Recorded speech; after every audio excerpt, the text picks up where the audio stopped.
and welcome. My name is Nicole Ingrund, and I am the owner and the director of River's Edge Counseling Center. The talk this evening, Stress and Resilience, is one in a series of our Wellness Matters talks, and we hold these talks a couple of times a month. If you look at the blog page on our website, you'll see 60 or 70 of these webinars already posted for you to have access to whenever you want. And for live webinars, we still have a few coming up in our spring series.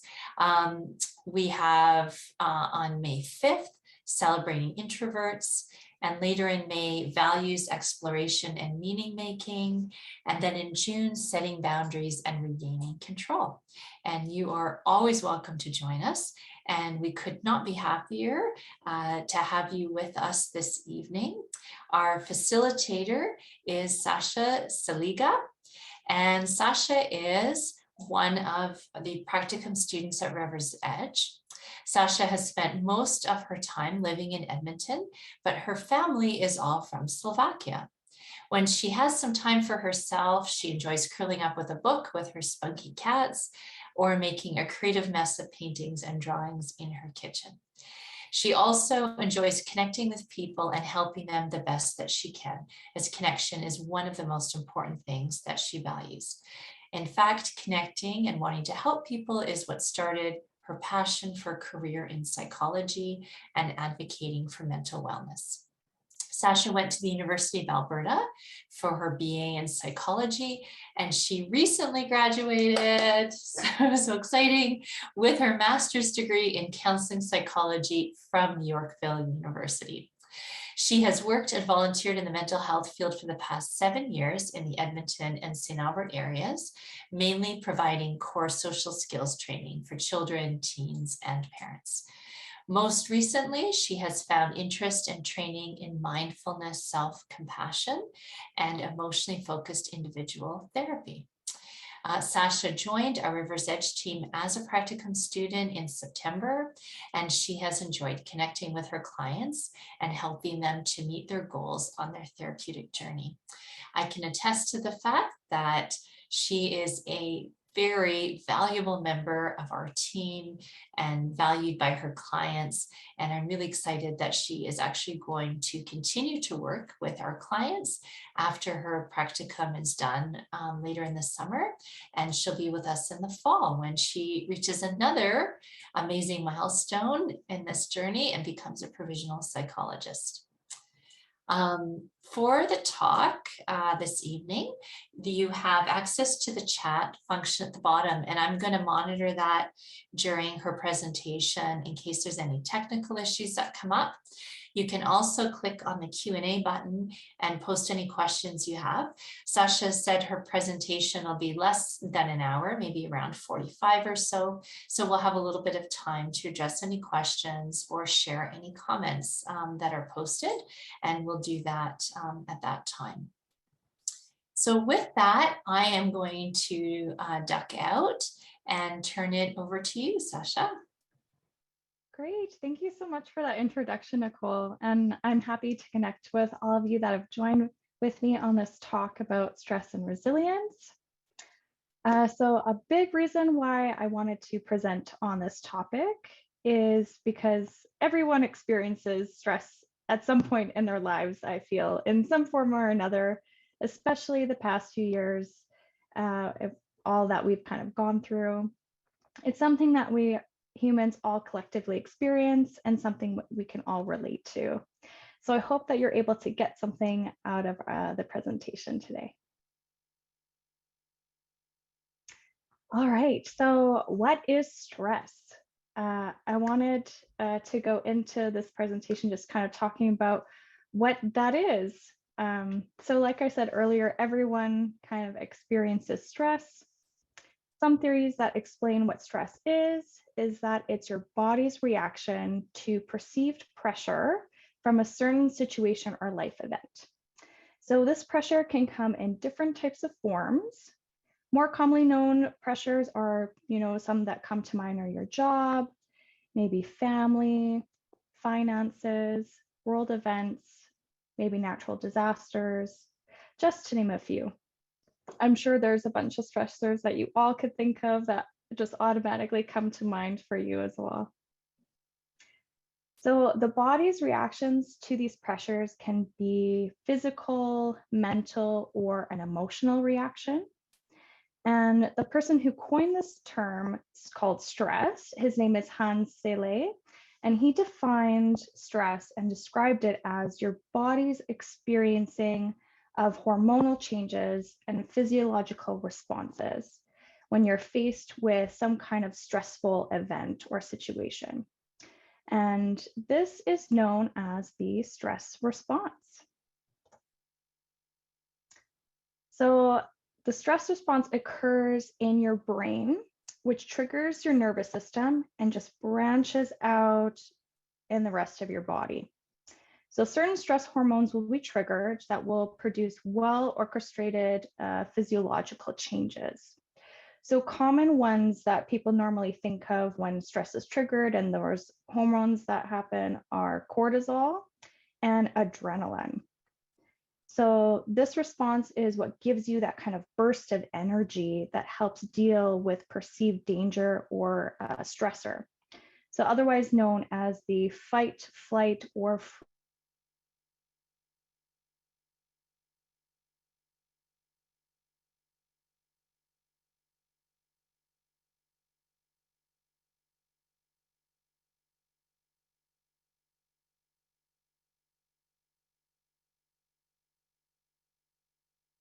for people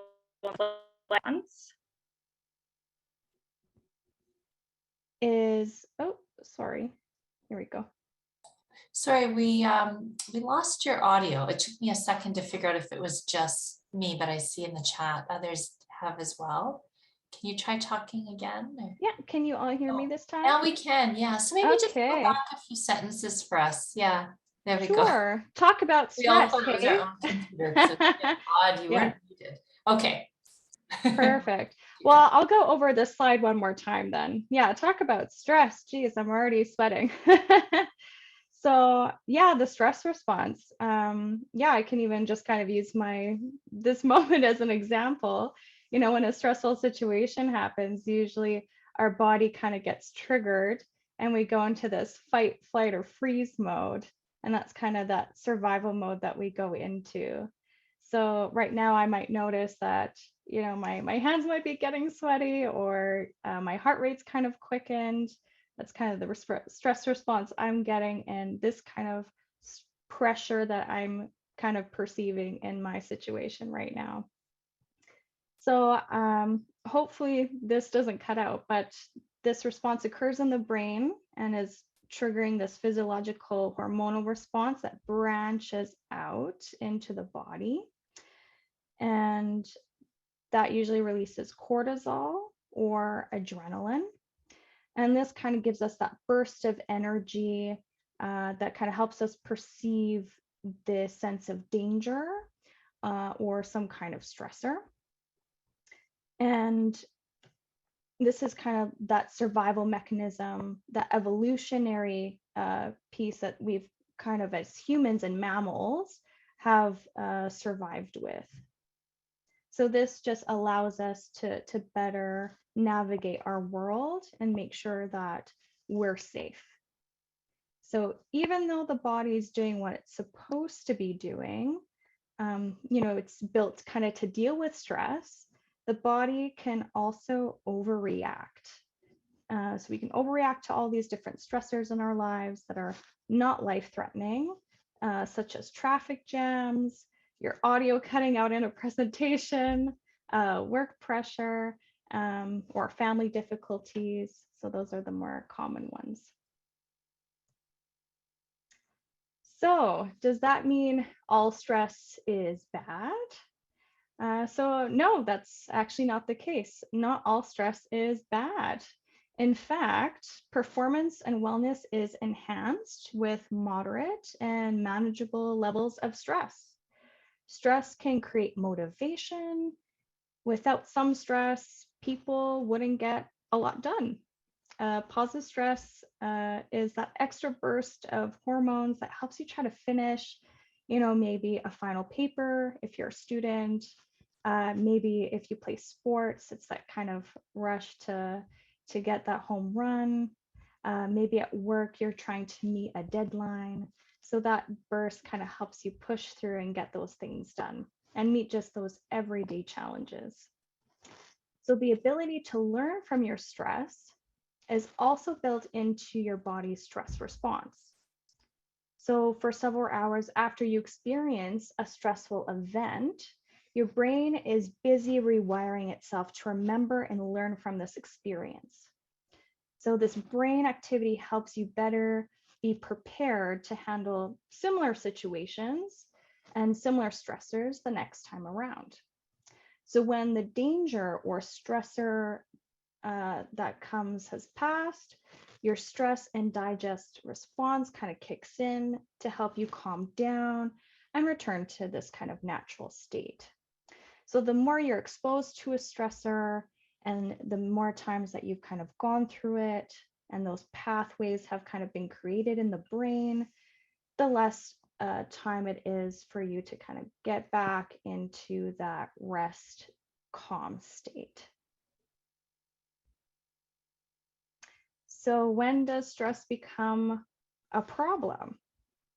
So even though we can have this good stress, it can definitely turn into that troublesome stress that I'm sure all of you came here to talk about. If you're continually in this kind of aroused state, this excitable state, and you don't return to that relaxed state, that is when stress can become an issue. So this happens when you avoid what is causing you stress. You anticipate a stressor in the future, or maybe you replay something stressful that happened over and over again in your mind. This stress is what is that troublesome, because it's always kind of repeating. You're always kind of in this activated, excited state. So this stress can be what we call acute, or when it is constant stress, that's known as chronic stress. So it's this consistent kind of stress you're experiencing. And this can really take a toll on your health and your wellness, often leading to mental and physical exhaustion and a lot of different physical and mental illnesses. So in an acute state of stress, you can feel stress for a short period of time. Usually it's nothing really to worry about, like when you need to hand in that project, or you have to talk in front of a group of people and present. Maybe you feel butterflies in your stomach and your palms getting sweaty. These types of positive stressors are kind of short-lived, and your body's way of helping you get through what you need to in that tough situation. And these kind of happen in your day-to-day lives. So not always the most pleasant thing, but it's something you can get through. However, these kind of acute states can potentially turn into a chronic state of stress if they're daily and consistent. If you let your stress spiral on for too long, it can leave damaging effects on your physical, mental, and emotional health. So you need to be aware of the signs that your body's kind of giving you. There'll be kind of these warning signs of chronic stress so you can take care of it. So again, that chronic kind of stressors is what's really sneaky in a lot of people's lives. So sometimes when that daily stress just kind of continues on, we don't notice it too much. It's that kind of subtle stress. But as it kind of continues day after day, maybe months, years at a time, this is when that can become chronic. And that's when it is its most kind of deadly in a way. So it's good to notice what those signs are. So what are the effects that we notice in chronic stress? So we can notice that in the physical body, And we can notice that, we can kind of see that maybe in our physical body. We can really pinpoint that. Sometimes it can be emotional or psychological. So with the physical effects, you might notice, headaches, trouble sleeping. I feel like that's a really big one with stress, is not being able to fall asleep. Maybe you're not getting enough sleep, or you're waking up in the middle of the night a lot. Maybe you're noticing muscle, joint pain, some kind of tension there. A lot of people might notice kind of digestive problems. A lot of the time we'll notice that in our stomach, and maybe people have difficulty going to the washroom. There's changes in sex drive that happens with stress, high blood pressure. So those are common chronic effects that we see physically. When we're talking about the emotional and psychological effects of chronic stress, usually we might notice maybe moodiness, so like irritability, kind of low energy. Maybe you're feeling you can't get things done, this kind of lack of motivation.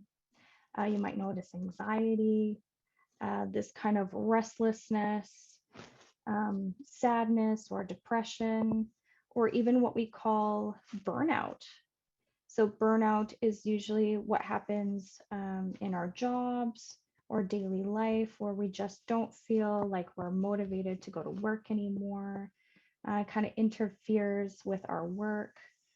We kind of get snippy with coworkers, that kind of thing. So that's what burnout looks like. So these are a lot of negative effects of chronic stress. So what causes stress? So causes of stress can be both conscious and or unconscious. So when a person perceives a threat to their well-being is when we feel that kind of pressure of stress. So this is when excessive stress occurs, when the demands on the person exceeds the person's responsible capacities to fulfill them. So possible causes can be relationships. So that can be with family, friends, your significant other, your academic pressures, maybe loss and grief. And loss and grief can look like the end of a relationship, a family or friend passing away. Maybe you lost a job. That would be considered a loss. Living arrangements, any new environment, or any real change, like maybe you're moving to a different country, moving different jobs. Just a lot of different new changes, new environments can really cause stress. Time management is a really big one. I know for a lot of people who are working from home, that's a really tough one with time management. When you're trying to set your time for work and then trying to maybe do some home stuff, maybe do something with your kids. Time management is a really big stressor from a lot of people that I talk to. Balancing social life. I know that one's been really tough, especially the past couple of years, just trying to even be social. So that's been a huge stressor for a lot of people. Unrealistic expectations. So maybe we're faced with something that we possibly can't meet, maybe in our job or relationship or friends. Any kind of realm of life, if there's an unrealistic expectation, this can cause a lot of stress and pressure. Physical health. So if you have any kind of chronic condition like migraines or cancer, or just something that may be chronic, something that's not in your control, would be a really big stressor. Sometimes people don't think about this one, but social media comparisons can be a big stressor for some people. So, when we're kind of comparing our bodies to people we see in the media, that can cause a lot of stress. If you're contemplating your gender identity or your sexual identity, that's been a really big one that's been portrayed in the social media as well recently, and that can be really big stressor for people. So these are just some possible causes of stress. I'm sure all of you have many more you could probably put on this list.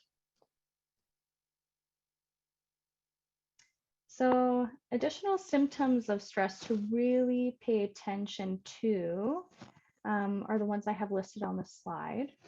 But your body is very smart and has ways of sending you messages that you kind of need to slow down and take care of yourself. So these symptoms aren't necessarily bad in a way, it's just your body's natural response to you perceiving a stressor. And it's just kind of setting off those alarm bells for you and just kind of letting you know that something's not right, or, you know, maybe to kind of slow down and see what's happening for yourself.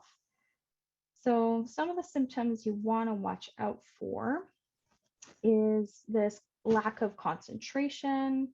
Maybe you have memory problems, trouble thinking clearly, inability to problem solve.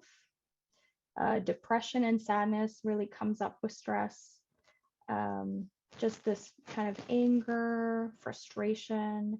Maybe you're kind of noticing that you're a little bit more agitated in your day. Feeling out of control, like everything's kind of chaotic around you and it's tough to get a handle on all of that. You know, we've kind of talked about that racing heart rate or that rapid breathing, those stomach butterflies. Wonder how many of all of you have gotten butterflies. I know I have. Upset stomach, maybe. Weight gain or weight loss. And I kind of already mentioned that, you know, neck, shoulder pain or tension. You can even experience skin problems, so acne or hives. That's kind of that response from that stress hormone like cortisol. Yeah, that hair loss and sweaty palms or hands. Fatigue or trouble sleeping. I would say that's one of the most common symptoms of stress that I've seen is, you know, just lack of sleep or just sleeping affected in general. Substance abuse can be a symptom of stress as well, just kind of trying to deal with all that you're kind of going through. So I've seen that also. So when our body kind of sends us these natural alarm bells to our kind of brain, and we're kind of thinking about these symptoms, it's really trying to get us to pay attention and to figure out what's going on. So if you avoid those kind of alarm bells, you avoid your stress, this will make all of these kind of symptoms listed intensify and become extremely more challenging. So maybe if you're only just feeling irritable, it might become so intense that you do get to that out of control, maybe that angry place. Or if you were just low in motivation, or maybe just a little bit sad, this could intensify to depression. And that goes along with feeling worried or fearful, maybe a little nervous. That could potentially lead to anxiety. So you can see that these can really cause a problem over time if they're not addressed right away. This can also lead to impacting your immune system, which can lead to even more increasingly difficult and challenging kind of physical and mental illnesses. So there's a lot of research around when the immune system is impacted, just having increase in risk of heart attack, increase in risk of a lot of different kind of physical disorders and ailments. So we want to make sure that when we experience these symptoms, we want to turn towards our stress and really pay attention to it and find ways on how to cope with them. So we want to kind of be preemptive. We want to be proactive to make sure that they don't get increasingly worse. So we want to find ways to cope. So we'll find ways to make sure that the intensity of these feelings and symptoms either go down or just go away in general. So stress and coping. So we've kind of talked about what stress is and what the effects are, what the symptoms are. So now that we've kind of learned all about that, how do we now learn to manage that? So, and how do we cope with this troublesome stress that we all go through?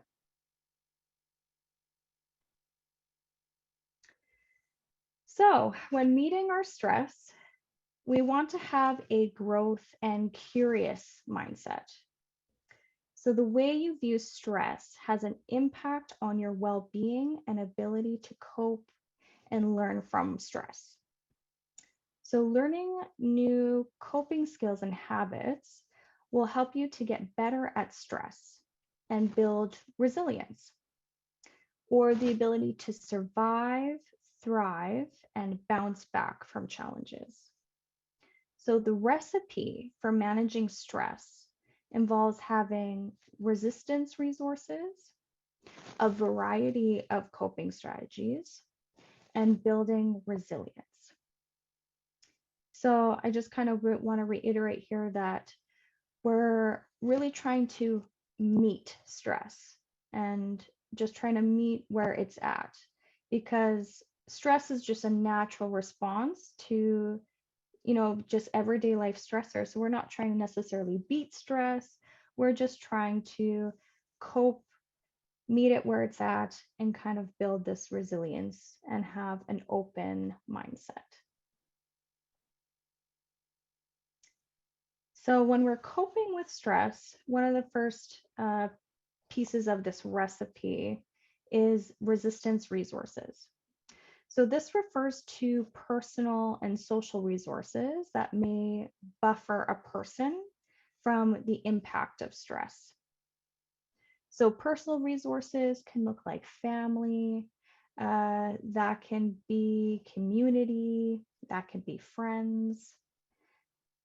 So that can be any kind of connection there. This intertwines with kind of the way we cope. So coping, on the other hand, refers to behaviors to manage stress that crosses a threshold of tolerability. So coping proactive is proactive and is responsive to both, the environmental demands that we have and the personal factors that are in our lives, such as values and beliefs. So as such, coping strategies are meant to be flexible and unfold over time, either in response to changing situations and perceptions, or as a function of developmental processes. So coping strategies come in a number of different forms and can be categorized as problem-focused, emotion-focused, social coping, and meaning-making. So those are kind of your main four. So with problem-focused coping, this is directed at kind of more problem solving or taking action to change the source of our stress. So this encompasses behaviors and cognitions aimed at solving the problem, such as seeking information, taking direct action, or breaking the problem down into more kind of manageable pieces. This strategy is kind of referred to as kind of chunking. So we're kind of trying to chunk things down and categorize things. So sometimes delaying or suppressing action can be a useful problem-focused strategy, actually. So for example, purposefully delaying a direct confrontation with someone may lead to a more rapid solution to a problem than acting in anger, for example. So this is kind of one type of coping strategy that some people might use. So very direct, it's very take action, goes to the root of the problem. And then we have emotion-focused coping strategies. So these kind of coping strategies include kind of a wide range of strategies that are directed toward managing one's emotional response to the problem. So a little bit different than problem solving focused. So some examples are maybe avoidance. So you might try to avoid a stressor. Maybe you withdraw. So maybe you just kind of withdraw in yourself if you're facing a stressor. Maybe you'll express emotion. Maybe with emotion focus, you might use a substance such as alcohol or food or drugs.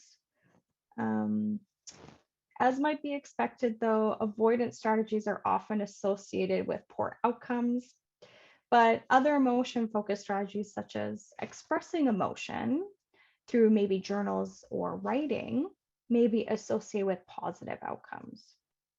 So emotion-focused is kind of a mixed bag there. So we have either utilizing avoidance or withdrawal on one hand, or maybe you're expressing your emotions more and either doing that in the form of communicating, journaling, writing, or some kind of outlet in that way. And the third kind of coping strategy that some people employ are social supports.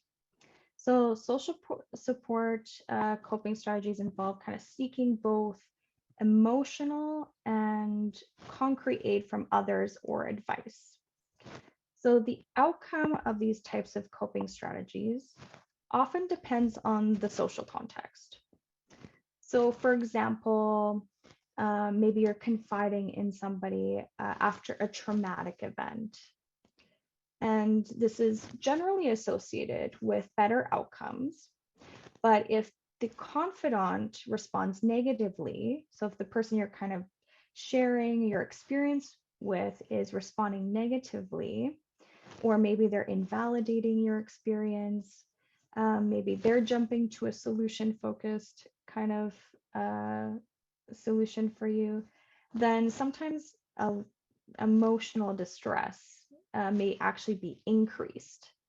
So it's not always the most positive coping strategy, but when you have a strong social support network that will validate your emotions and experience, then this can be a really helpful coping strategy. And then our final kind of coping strategy category is meaning focused. So meaning focused or meaning making is kind of the least well understood out of these four kind of categories. So it's sometimes referred to as cognitive reappraisal and involves trying to see the positive or meaningful aspects of a situation, especially if you have maybe severe or chronic stressors. This might be helpful in trying to create that meaning, trying to see it from a positive perspective. So you're really trying to bring a kind of silver lining to this experience. So in this one isn't always the most helpful for some people, but some people do find that kind of style really helpful. So in learning about these kind of four different strategies, I wanted to pose some questions to those who are watching, and just kind of, if you have a pen and paper handy, you can always just kind of write them down for yourself, or you can always just pause and kind of reflect on these questions. But I wonder how all of you would define your coping style. And maybe you're already using some of the ones mentioned. So I wonder which ones you already use. Are you using maybe a more problem-solving focused strategy? Or maybe you're using meaning focused. Maybe you're using more social or emotion focused. And I'm curious, are these kind of effective strategies for you? Are you finding that it's helping your stress? Are you finding that it's decreasing the intensity? I wonder if you use a combination of some of these. And, after learning about some of them, I wonder if you would maybe change some of your coping styles just kind of based on a few of these. And the last question I want to pose is, do they change depending on the situation? Would you use maybe different strategies if, I would be facing maybe a work-related issue, or maybe there's a family stressor? I wonder if you all would use the same coping strategy with, different situations that you faced.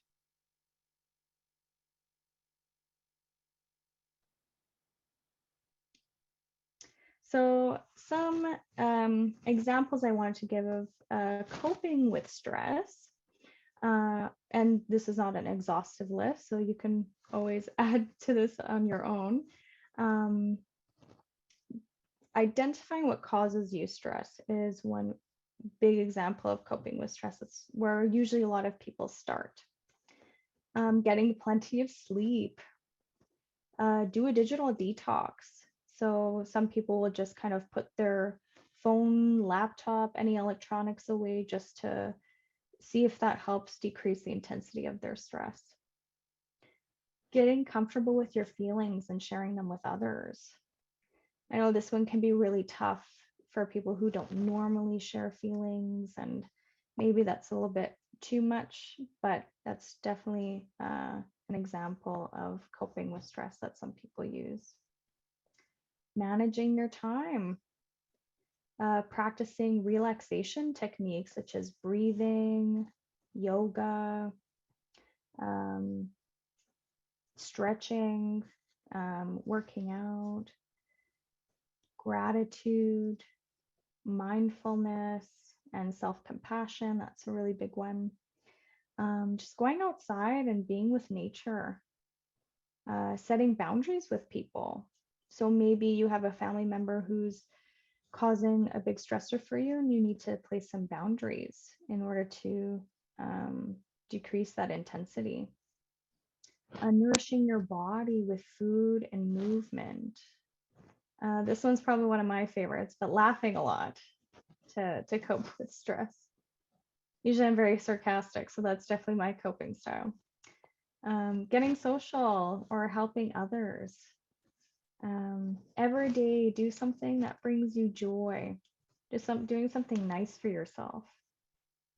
Or just, even just taking small steps in your days just to help kind of cope with those everyday stresses that we're all kind of dealing with.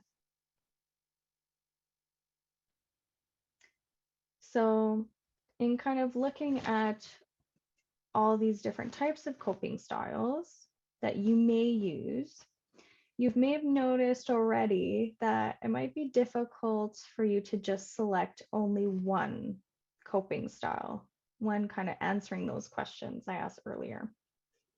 Coping strategies should be looked at as proactive and not simply reactive responses to our environment. One can appraise a situation as non-threatening, in which case no coping is needed, or is involving threat, harm, loss, or as a challenge. So we don't really need to do that at that point. So all of which, but if we do experience these kind of threatening situations, then we need to kind of reassess and see which various coping style or strategy might work. So because this approach emphasizes the flexibility in the nature of coping, the focus is on how individuals cope with particular situations, and coping strategies are meant to vary across these situations. So this is why it is important to build a variety of coping strategies to have available to you. So you have kind of more tools in your toolbox to best be equipped to handle the stressful situation that you face. So, if I'm maybe dealing with a family stressor, I might want to use an emotion focused, a social focus, and maybe problem solving focused strategy to help me cope with the stress that I'm experiencing. Because maybe emotion focus won't be enough, or maybe that social support, that social strategy might not be enough.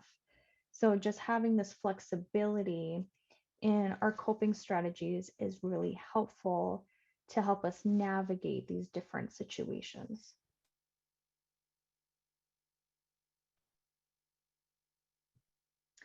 So we've kind of talked about, coping.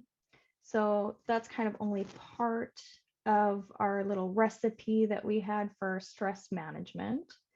So the last part of our kind of recipe is resilience. So there's a close kind of relationship or association between coping and resilience, such that a person's resilience affects what coping strategies are used and the ability to cope effectively with stress. And this affects a person's resilience. So, for example, individuals' coping responses are often affected by their appraisals of stress. So, how we kind of look at stress, which research suggests are influenced by individuals' differences, such as personality traits, and many other factors that kind of contribute to that. So there's a lot of different things happening with what coping strategies we'll choose, just based on what we value as people, what we believe in, how we perceive threat. It's all very individual based, and there's a lot of factors involved with that. So what is resilience? What does that even mean when we kind of talk about having resilience and coping together? So not everyone develops physical or psychological problems in the aftermath of stressful experiences, even when the stressors are severe. But the degree to which a person can respond adaptively to stressful experiences is referred to as resilience. So resilience is kind of this umbrella term encompassing a number of kind of overlapping facets that include social, psychological, and cultural factors. So resilience is being able to turn towards your personal strengths to transform difficult or challenging experiences into learning opportunities. So resilience is not a trait that people either have or do not have. Each time you live through adversity, you learn something new about yourself and are more prepared for the next challenge or next stressor you will face. So building resilience actually never stops because since we will have stressors throughout the rest of our lives, we'll always be going through some kind of challenge. There will always be something to adapt to. That resilience will never stop existing and never stop building. So you can learn to become resilient by paying attention to what is happening in your life and learning new skills and habits to help you cope with stress and challenges. So I want to put emphasis on really noticing what's happening in your life. That's kind of that awareness piece of really paying attention to those symptoms of stress. That kind of is that alarm bell for us, really noticing what's happening in our world and what's happening in our body and how this is affecting our relationships with others. So that awareness piece is really important. And being resilient doesn't always protect you from pain and suffering, unfortunately, but it can provide you better ways to respond so that you're better able to face and overcome the adversity and transform it in a way that is helpful or kind of useful for you. So resilience is a journey, and each person will kind of take their own journey and time along the way with building resilience.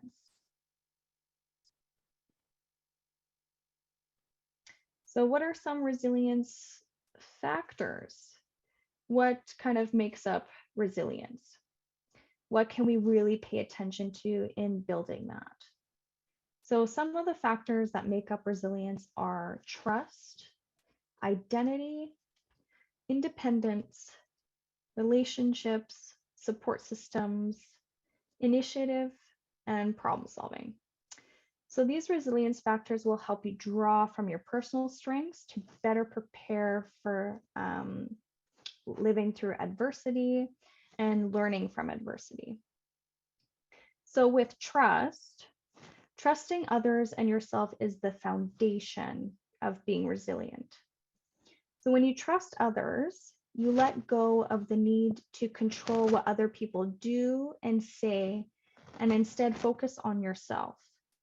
So when you trust yourself, you feel better about you and you're confident about the decisions that you make. With identity, establishing your own identity based on what you value is vital to living through adversity. Having a sense of identity helps you know the limits of what you can and can't handle and affirms your right and need to be your own advocate. Once you understand what you value, you're better able to make choices that align with who you are. With independence, having a sense of independence is empowering because you do not seek the approval or advice from others. You're comfortable in asking people for support, but you don't expect them to solve your problems. So independence lets you kind of take action based on your own needs and not the needs of others. In relationships and support systems, relationships can become more important when we're faced with difficult times. So relationships that are based on trust, respect, and appreciation are vital to being resilient. So good relationships can decrease the feeling that you have to face life's challenges on your own. And the last one is initiative and problem-solving skills. So it's really important to recognize what your needs are and the steps needed to get them met. So moving into action and problem solving is really vital in being resilient because it gets you unstuck. Being able to problem solve helps you learn to master the skill necessary to solve problems and also makes you more likely to share your thoughts and feelings with others, talk with others, and really get into those support systems. So in kind of building our resilience and coping with stress and kind of managing that, we really want to develop a resilience plan. So we really want to take a moment to reflect and develop an achievable resilience plan that will help you prepare and live through and learn from difficult situations. So the questions on the screen can kind of help you begin to kind of reflect on what a resilience plan would look like to you. So one major theme is to prepare for a difficult situation. So what do I think is going to happen to be the outcome of this difficult task? What will be affected by this problem? Who will be affected by this problem? Who should know about this task or situation? What can I ask for help? What strengths do I have that I can rely on? And what skills and knowledge do I have to get through this? Living through a difficult situation.